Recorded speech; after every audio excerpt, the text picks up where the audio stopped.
जय हिंद। स्वागत है आपके अपने ही आर्ट्स जोन में। जैसा कि आपने थंबनेल में देखा होगा कि आज हम लोग जिस चैप्टर के बारे में बात करने वाले हैं वह 12th के भूगोल का प्रथम अध्याय है, जिसका नाम है मानव भूगोल और प्रकृति के उसके क्षेत्र के बारे में चर्चा करने वाले हैं।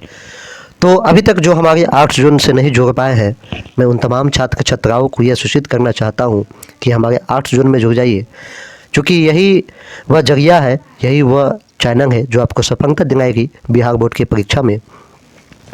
तो जो भी इंटर व मैट्रिक के छात्र छात्राएँ हैं वो हमारे आर्ट्स जोन को सब्सक्राइब करेंगे और प्रतिदिन दिन में 10 बजे क्लास 10th और रात में 8 बजे क्लास 12th का हर सब्जेक्ट का ऑब्जेक्टिव हमारे इस आर्ट्स जोन में मिल जाएगा। हमारे आर्ट्स जोन क्लासेस में ऑनलाइन और ऑफलाइन दोनों क्लासेस उपलब्ध है। जैसा कि आपने थंबनेल में देखा भी, वो हमारे आर्ट्स जोन के ऑफलाइन क्लास के बच्चे हैं। तो मैं देर ना करते हुए उन्हें बिहार बोर्ड में पूछे जाने वाले तमाम प्रीवियस ईयर क्वेश्चन को मैं ज्योग्राफी के प्रथम चैप्टर को कराने आया हूँ। जो मेरा प्रथम क्वेश्चन है, निम्नलिखित कथनों में कौन भूगोल का वर्णन नहीं करता है। यहाँ देखिए क्वेश्चन दोस्तों ये नेगेटिव पूछा है, नहीं करता है। तो इसमें देखेंगे कि भूगोल का वर्णन कौन कौन करता है। अगर हम प्रथम ऑप्शन पर बात करें, मानव और वातावरण के मध्य अंतर संबंध, ये भूगोल का वर्णन कर रहा है।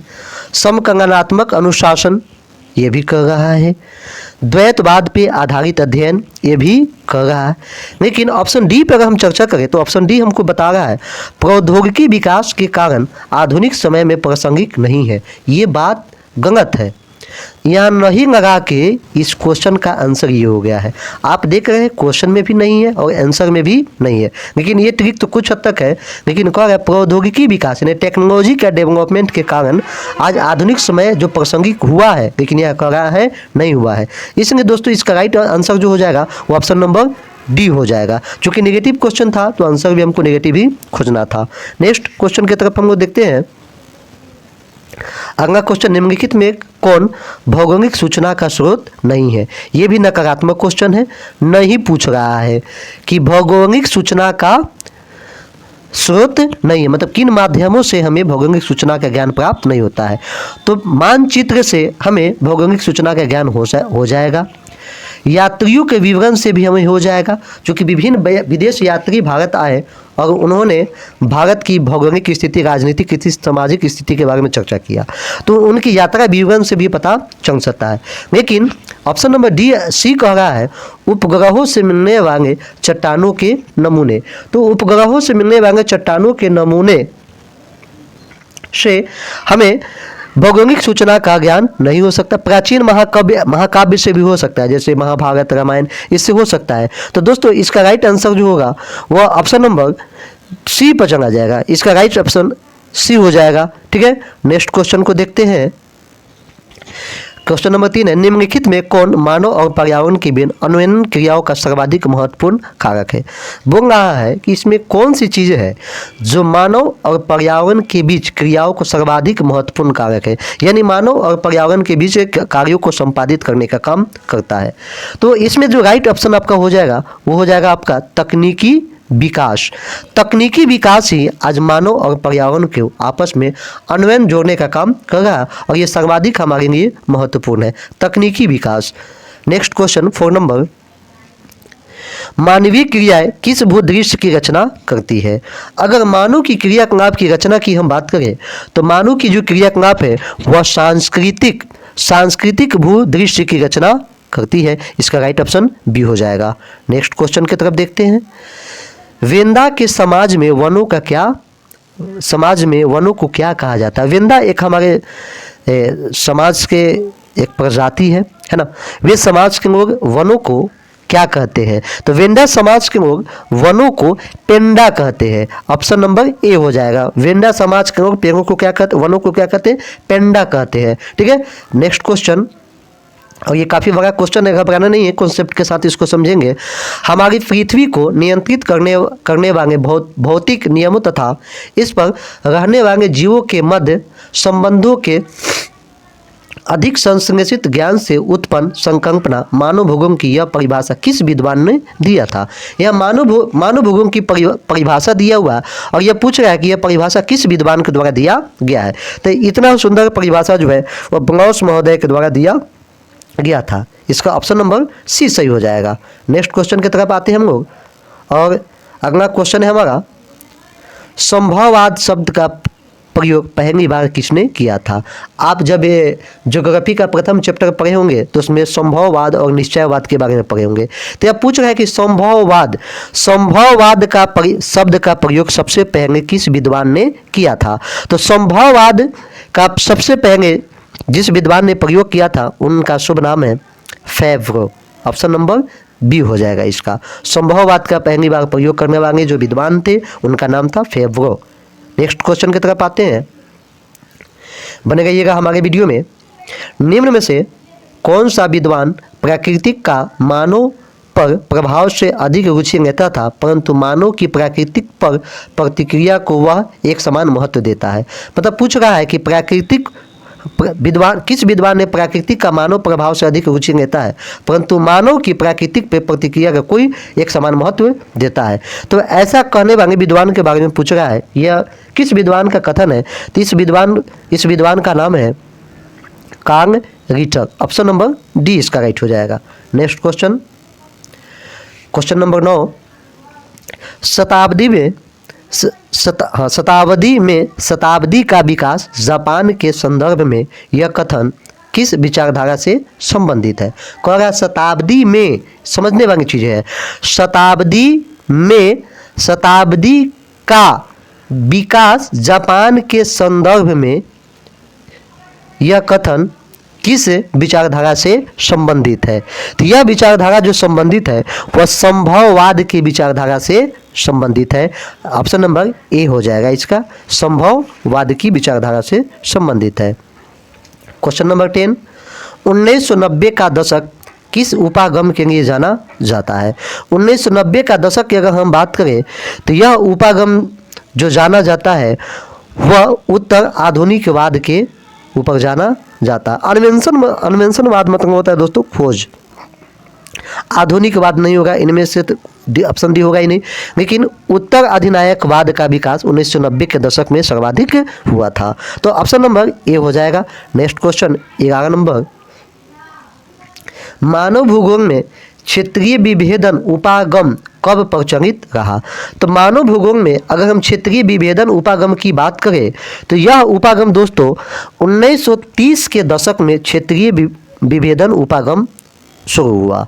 1930 के दशक तक यह उपागम प्रचलित हो गया था। इसके बाद एक महान वैज्ञानिक जिनकी एक पुस्तक आपके आंखों के सामने आ चुका है, द ऑरिजिन ऑफ स्पेनिश नामक पुस्तक के लेखक कौन थे। तो मैं आपको बता दूं कि मानव का क्रमिक विकास हुआ, जीवों का क्रमिक विकास हुआ और यह क्रमिक विकास कैसे हुआ इसकी विशेष जानकारी पुस्तक का नाम है origin of Spanish, on the origin of Spanish. और इस पुस्तक की जो रचना किए उनका नाम था डार्विन।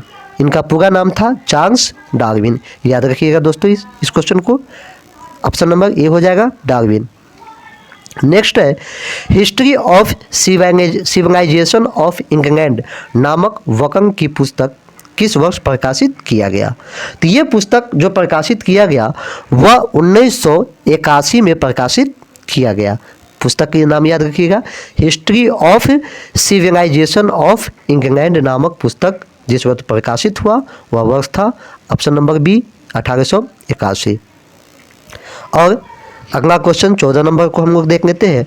भौगोलिक पर्यावरण तथा मानवीय क्रियाकलापों के पारस्परिक संबंधों का अध्ययन मानव भूगोल है, यह किसकी युक्ति है। मतलब यहाँ कह रहा है कि भूगोल वह विषय है जो मानव और पर्यावरण के क्रियाकलापों के बीच पारस्परिक संबंधों को बताता है। यह परिभाषा किस विद्वान के द्वारा दिया गया था। तो इतने सुंदर परिभाषा देने के काम किए थे, उनका नाम था हंटिंगटन। ऑप्शन नंबर सी हो जाएगा, इसका राइट आंसर सी हो जाएगा। लीजिए ताकि और बेल आइकन को भी प्रेस कर लीजिएगा ताकि नेक्स्ट वीडियो आप तक पहुंच सके।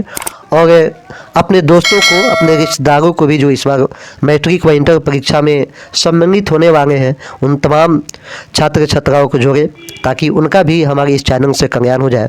और ऑब्जेक्टिव के तमाम प्रश्नों को हम अपने इस आर्ट्स जोन में करा देंगे, आपको ऑब्जेक्टिव में कहीं से कोई प्रॉब्लम नहीं होगा। क्वेश्चन नंबर 15, मानव भूगोल को मानव के विभिन्न समुदाय और पृथ्वी तंत्र के साथ उसके संबंधों का क्रमबद्ध अध्ययन यह किसने बताया? ठीक है, बताया कि मानव भूगोल के विभिन्न समुदाय और पृथ्वी के साथ उसके संबंध है और उसके संबंधों का क्रमबद्ध अध्ययन किया जाता है। यह परिभाषा किनके द्वारा दिया गया?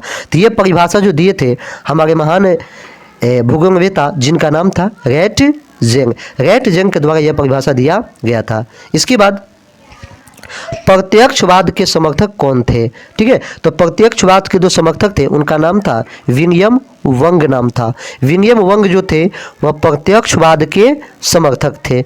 नेक्स्ट क्वेश्चन को देखते हैं, जियोग्राफी शब्द किसकी देन है?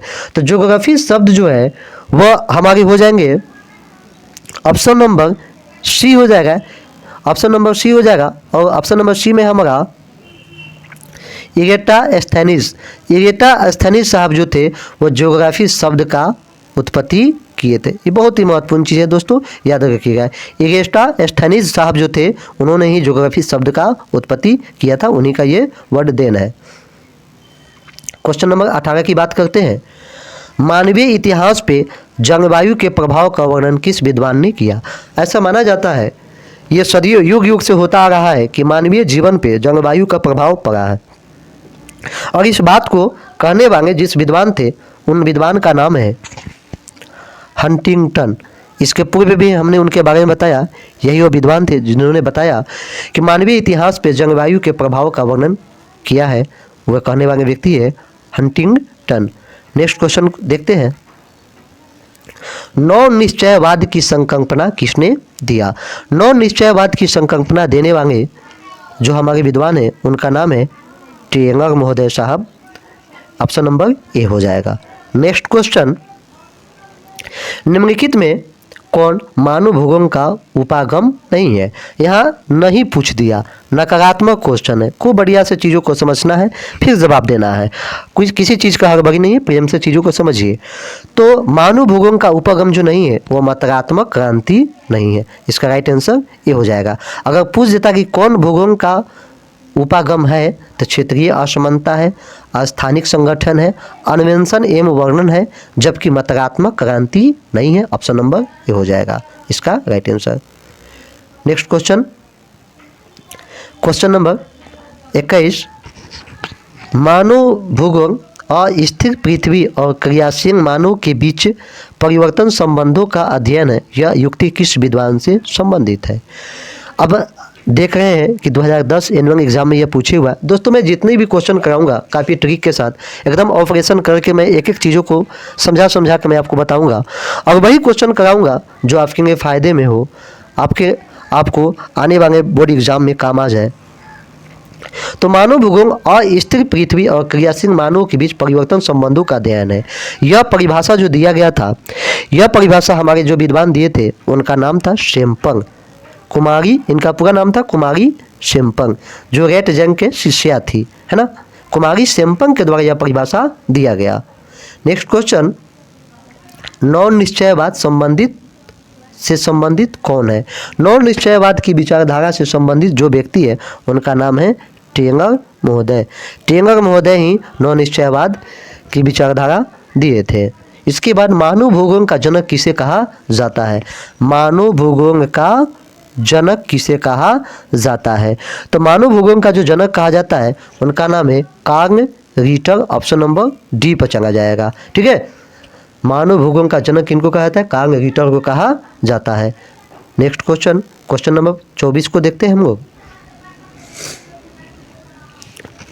निम्नलिखित में से कौन सा एक मानव भूगोल से संबंधित नहीं है? ये क्वेश्चन पीछे भी आपको आया था कि मानव भूगोल से संबंधित कौन नहीं है। तो मानव भूगोल से जो हमारा संबंधित नहीं है वह है मात्रात्मक क्रांति। ऑप्शन नंबर बी हो जाएगा। दोस्तों ये देख रहे हैं कि ये कौन सा क्वेश्चन कब पूछे हुआ है। नेक्स्ट है, नौ निश्चयवाद के प्रवर्तक कौन है? देखिए ये भी क्वेश्चन को रिपीट कर दिया। ये सारे के सारे प्रश्न हर बार एग्जाम में पूछे हुए हैं। तो नर निश्चयवाद के प्रवर्तक जो थे वह टेंगर महोदय थे। ऑप्शन नंबर बी पर चला जाएगा, इसका ऑप्शन बी सही होगा। नेक्स्ट है, किस भाषा परिवार की जनसंख्या सबसे कम है? तो अगर हम भाषा परिवार की जनसंख्या के बारे में बात करें तो इसका राइट आंसर जो हो जाएगा वो ऑप्शन नंबर डी हो जाएगा, चीनी तिब्बती। चीनी तिब्बती भाषा के जो लोग हैं वह काफ़ी कम है। Next question, option number D इसका सही था।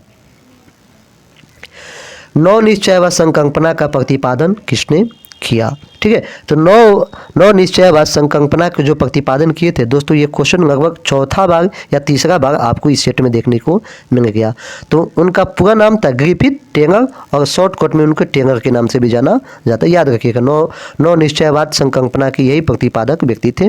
ठीक है, टेंगर याद रखिएगा। ठीक, नेक्स्ट क्वेश्चन, कौन सामाजिक भूगोल का उपक्षेत्र नहीं है? तो सामाजिक भूगोल के अगर उपक्षेत्र की हम बात करें तो समाज में सामाजिक भूगोल क्षेत्र में लिंग भूगोल है, सांस्कृतिक भूगोल है, सैन्य भूगोल है, लेकिन चिकित्सा भूगोल को ऑप्शन नंबर डी को देख लीजिए। सामाजिक भूगोल को भूगोल में चिकित्सक भूगोल को उपक्षेत्रों को शामिल नहीं किया गया है, तो ऑप्शन नंबर डी हो जाएगा। निम्नलिखित में कौन मानव भूगोल का उपागम नहीं है? यह नकारात्मक क्वेश्चन पूछ रहा है दोस्तों, नहीं है। ठीक है, यह याद रखना है। उधर था है और इधर पूछ दिया नहीं है।